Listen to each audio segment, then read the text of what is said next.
என் பேர் தமிழ்ச்செல்வன், மொரப்பூர்லேருந்து வரேங்க. எனக்கு கடந்த 10 வருஷமாக சொரியாசிஸ் இருந்துச்சு. உடம்பு பூரா இருந்தது. தலையில் பொடுகு மாதிரி வரும், உடம்புல மீன் செதல் மாதிரி வரும். நானும் இவ்வளோ நாளாக பல மருத்துவமனைக்கு போய் ஆங்கில மருத்துவமெல்லாம் பார்த்தேன். நல்லாகும், மறுபடியும் வந்துடும்.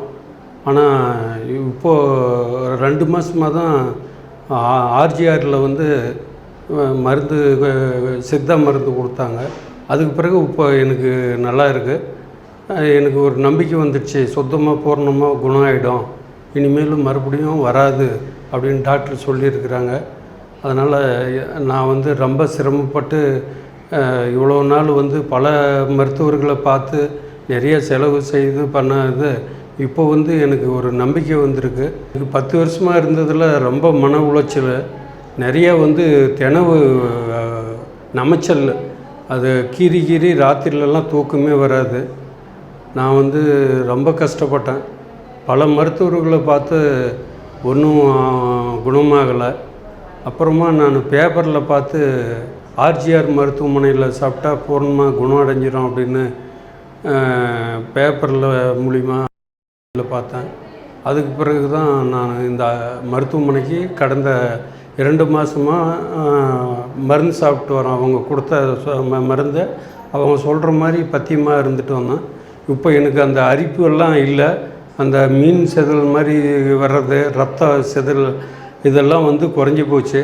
நான் ரொம்ப கஷ்டப்பட்டேன்.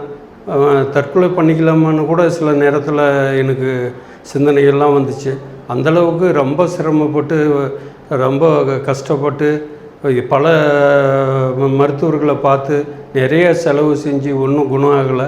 இங்கே ஆர்ஜிஆர் மருத்துவமனையில் 2 மாதத்தில் இப்போது அந்த அரிப்பு குறைஞ்சிருக்கு. அந்த மீன் செதலெல்லாம் இப்போ நின்று போச்சு. தலையில் பொடுகு விழுகிறது இல்லை. இப்போது மனசுக்கும் எனக்கு ஒரு நம்பிக்கை வந்திருக்குது. அவங்க இன்னும் ஒரு 3 மாதம் சாப்பிட்டா சரியாயிடுன்னு சொல்லியிருக்காங்க. சுத்தமாக குணம் ஆகிடுன்னு சொல்லியிருக்காங்க. அது எனக்கு ஒரு நம்பிக்கையை கொடுத்துருக்கு. இந்த அளவுக்கு நான் என் உடல் தேறி வந்தது காரணம் ஆர்ஜிஆர் மருத்துவமனையினுடைய மருத்துவர்கள் கொடுத்த அந்த மருந்து ஆலோசனைப்படி நானும் செயல்பட்டு வந்ததுனால இப்போ நல்லா இருக்கிறேன். ஆர்ஜிஆர் மருத்துவமனைக்கு நான் நன்றி சொல்ல கடமைப்பட்டு இருக்கிறேன்.